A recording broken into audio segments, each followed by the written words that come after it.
अभी अभी तो मैंने बच्चों की माँ को वचन दिया था कि आज किसी को शिकायत करने का अवसर ना दूंगा, और अब मैं प्रभु श्री हरि की कल्पना जसोमती रानी के लल्ला में ही करने लगा। ना ना, ये ठीक ना है।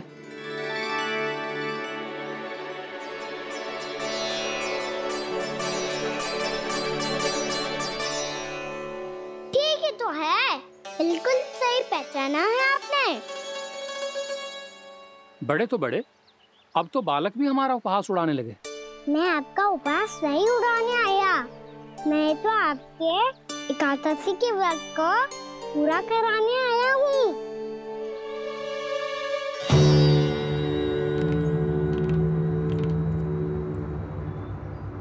कान्हा,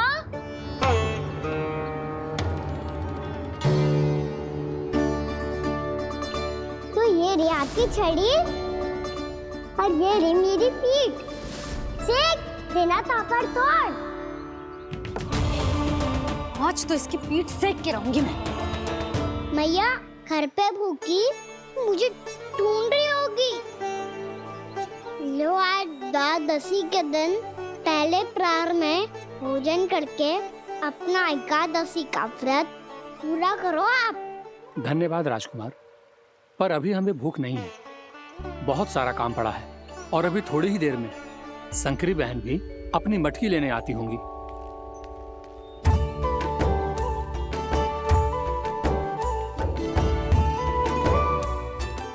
पर मैं आपका व्रत पूरा कराए बिना नहीं जा सकता। भला क्यों? भक्त भूखा रहे और भगवान खा ले, ऐसा हो सकता है भला?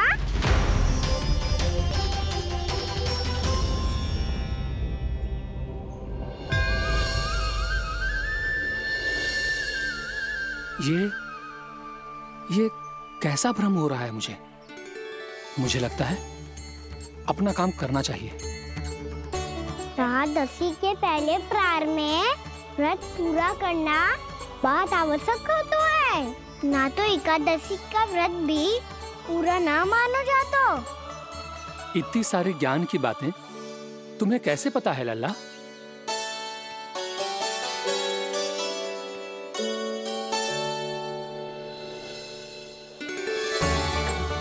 जैसे एकादशी की कथा होती है, वैसे द्वादशी की महिमा भी एक बहुत महत्वपूर्ण कथा है।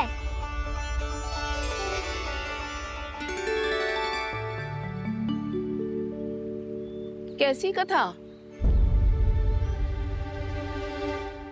बिल्कुल सही समय पे आई हो आप, क्योंकि आपको ये कथा आपको अवश्य सुननी चाहिए।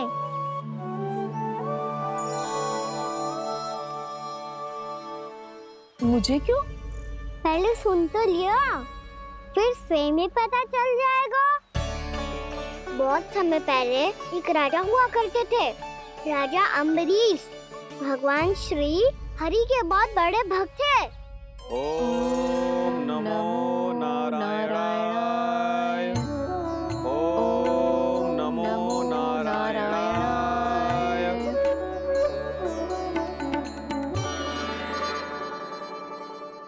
नेक पुण्य के काम करते थे वो। अपनी पत्नी के साथ हरि का नाम जपते रहते थे। उन्होंने 12 माह एकादशी का व्रत करो, निर्जल पास किया, और जब उनकी 12वीं एकादशी का व्रत द्वादशी के दिन तोड़ने का समय हुआ, तभी महर्षि दुर्वासा अपनी 100 शिष्यों के साथ उनके महल में पधारे।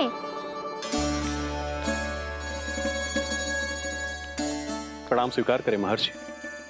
आप जैसे महान ऋषि मेरे राज्यसभा में आए, वो भी ऐसे अवसर पर जब मैं और मेरी पत्नी निरंतर 12 एकादशियों के बाद अंतिम एकादशी का व्रत तोड़ेंगे। इससे बड़े सौभाग्य की क्या बात हो सकती है हमारे लिए? आज आपके साथ साथ मेरा और मेरे शिष्यों का एकादशी व्रत भी पूरा होगा। संभव है प्रभु की इच्छा यही हो कि हम सब अपना व्रत एक साथ तोड़ें। ये तो अत्यधिक प्रसन्नता की बात है महर्षि। तो फिर ठीक है, हम सब यात्रा से थके हैं, व्रत तोड़ने से पहले हम स्नान करना चाहते हैं। जैसी आपकी इच्छा महर्षि। जब तक आप लोग लौटेंगे तब तक आपके सारे प्रबंध यहाँ हो चुके होंगे।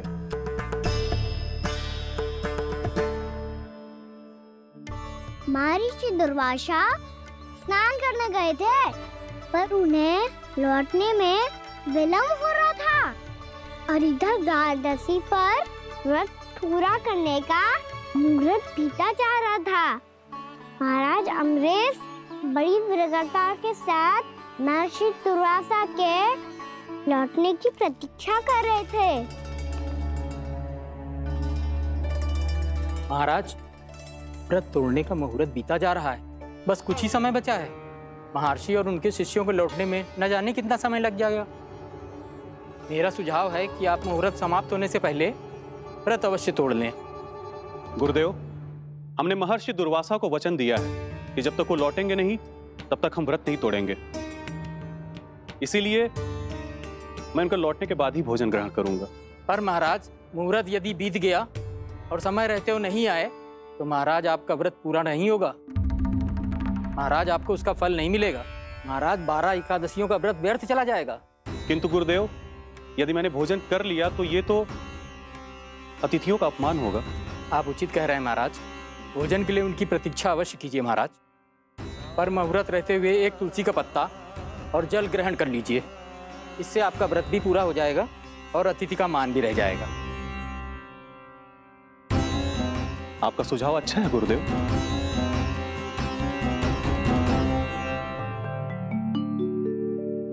जैसे ही महाराज ने तुलसी का पत्ता खाया, वैसे ही महर्षि दुर्वासा लौट आए। महाराज,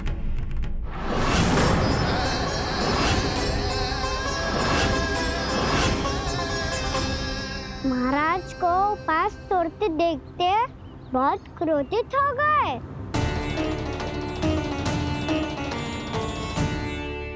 बहुत बड़े भक्त हैं आप, परंतु आप ये नहीं जानते अपने अतिथियों के साथ कैसा व्यवहार करना चाहिए।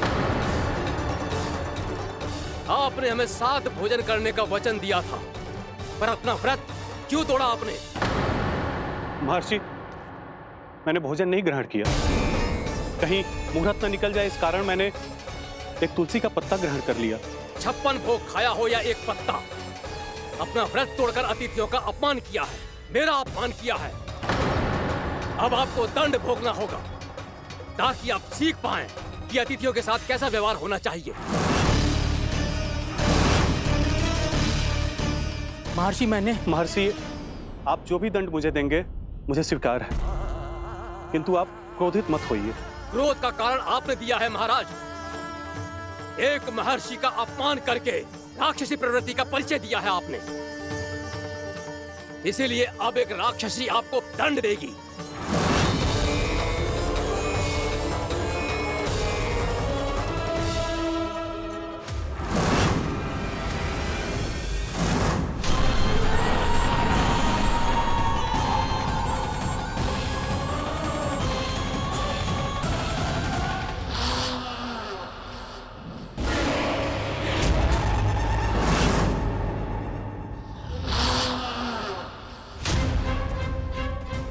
हे प्रभु, यदि मैंने सच में महर्षि का अपमान करने की भूल की हो तो मैं उसका परिणाम भोगने के लिए प्रस्तुत हूं।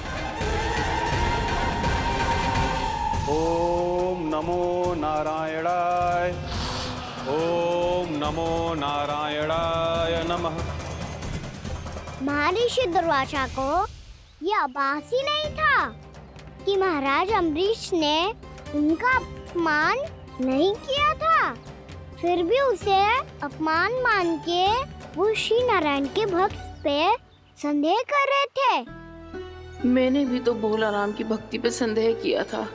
हे नारायण, ये क्या पाप हो गया मुझसे? संदेह किसी अपमान से कम ना हो तो, और भगवान सब सह सकते हैं, पर उनके प्रिय भक्तों का अपमान सहन ना कर सकते। इसीलिए उन्होंने हस्तक्षेप करने का निर्णय लिया।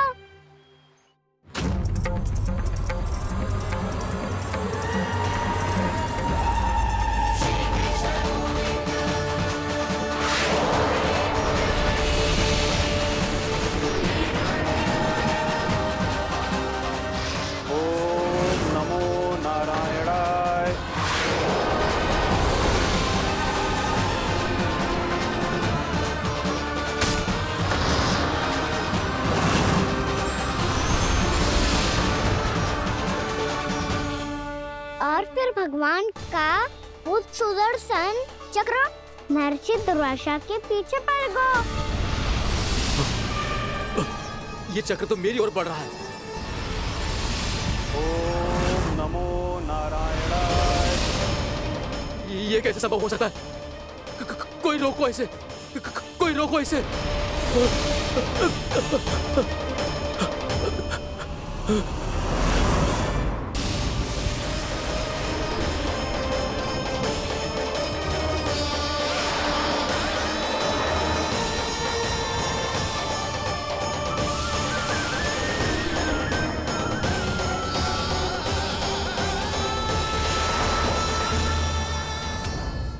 चक्र से अपने प्राण कैसे तैसे बचाते बचाते महर्षि दुर्वासा ब्रह्मलोक जा पहुँचे।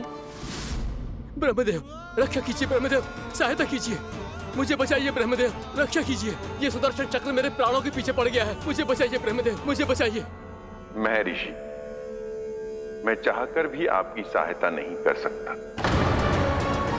ऐसी स्थिति में यदि कोई कुछ कर सकते हैं तो वो है सुदर्शन चक्र के स्वामी विष्णु, क्योंकि सृष्टि में केवल वही है जो इसे नियंत्रित कर सकते हैं। वो ही इसे वापस लौटने का आदेश देकर आपके प्राणों पर छाए हुए संकट को दूर कर सकते हैं। किंतु हां, मैं सुदर्शन चक्र से इतना अवश्य कहूंगा कि जब तक आप विष्णु लोक में पहुंच नहीं जाते, वो आपको किसी भी प्रकार की हानि ना पहुंचाए। आपका बहुत बहुत धन्यवाद, आपकी सदा ही जय हो।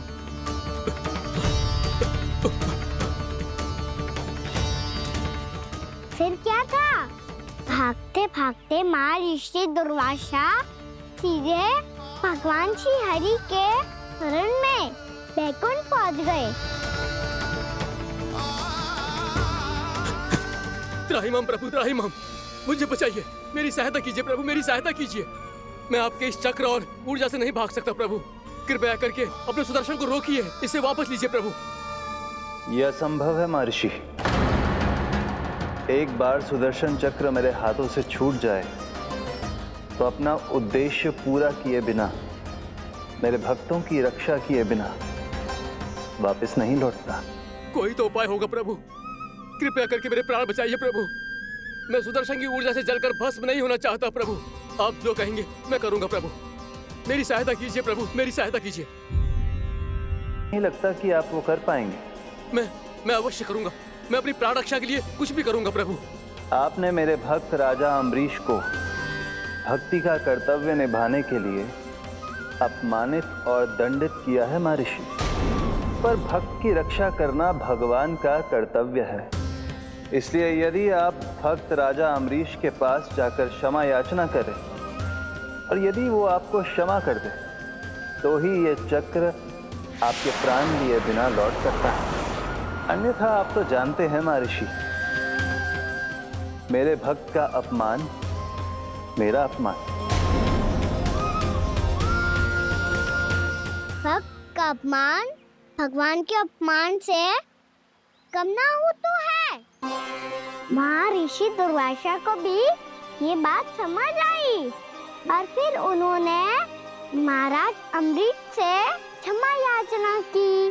महाराज महाराज महाराज महाराज महाराज, मुझे क्षमा करें महाराज, मुझसे बहुत बड़ी भूल हो गई महाराज, मुझसे बहुत बड़ी भूल हो गई महाराज। महर्षि, आप हमारे चरण छुए ये उचित नहीं। महाराज, महाराज अम्बरीश, आप नारायण के सच्चे भक्त हैं। मैंने आपको अपमानित किया, दंडित करने का प्रयास किया महाराज। इस अपराध के लिए मुझे क्षमा कीजिए महाराज, और इस सुदर्शन चक्र से मेरे प्राण बचाइए महाराज।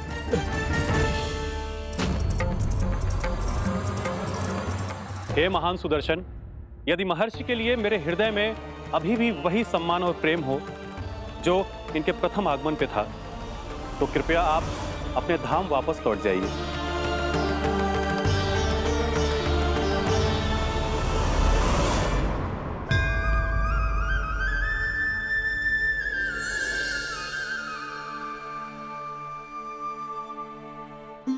आपका बहुत बहुत धन्यवाद महाराज अम्बरीश। मैं आपको आशीर्वाद देता हूं कि आप देवराज इंद्र के समान शक्तिशाली हों। आपकी कीर्ति का पताका 10 दिशाओं में फहराए। मेरी बस एक ही इच्छा है महर्षि कि मैं आपके साथ अपना उपवास तोड़ सकूं। अवश्य महाराज, हम सब भोजन आपके साथ करेंगे और अपने आप को नारायण की सेवा में अर्पित करके व्रत को पूरा करेंगे, क्योंकि आज जो यहाँ हुआ है उससे सिद्ध हो चुका है कि एकादशी व्रत का फल द्वादशी की सुबह भोजन करने से ही प्राप्त होता है। इस कथा से हमें पता चलता है कि सभी को द्वादशी की सुबह भर पेट भोजन करके एकादशी का व्रत पूरा करना चाहिए। और दूसरी बात, भगवान की सच्ची भक्ति अपमान कभी ना करना चाहिए। उनके साथ सदैव प्रेम से व्यवहार करना चाहिए। यही भगवान को सबसे अधिक प्रिय है। भैया भोलाराम, मैंने भी श्री हरि पे तुम्हारे विश्वास का उपहास उड़ाया था, मुझे क्षमा कर दो। ना ना, आप क्षमा मांगकर मुझे लज्जित मत करो। आप तो मेरी बहन जैसी हैं। जब महर्षि दुर्वासा जैसे महान ऋषि को भी प्रभु के भक्त से क्षमा मांगनी पड़ी, तो मैं तो बहुत ही तुच्छ हूँ। मुझे आपकी किसी भी बात का बुरा ना लगा। पर पता है प्रभु को कौन सी बात कब बुरा रखता है?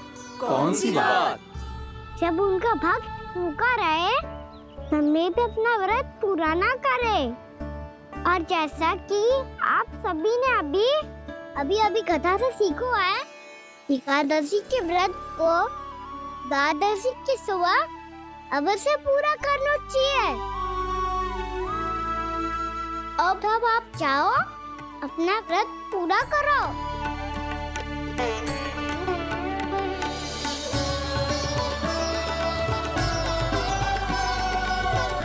मैं आपके लिए जल लेके आती हूँ।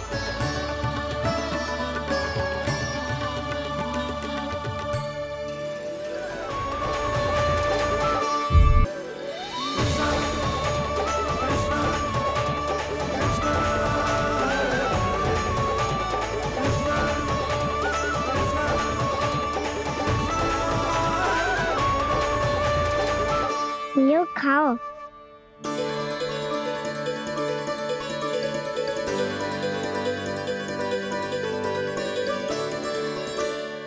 कान्हा,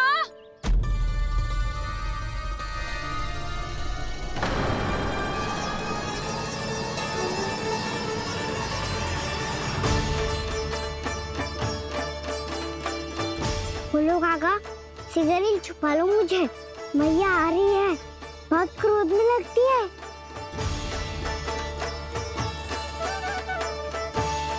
आज तो बहुत दंड मिलेगा। अभी क्षण भर पहले तो ये साक्षात भगवान के रूप में बात कर रहे थे, और अब अचानक ही ऐसे बालक बन गए जो मैया से दंड मिलने के भय से व्याकुल हैं। बोला काका, किस सोच में पड़ गए? सिगरेट छुपा लो मुझे।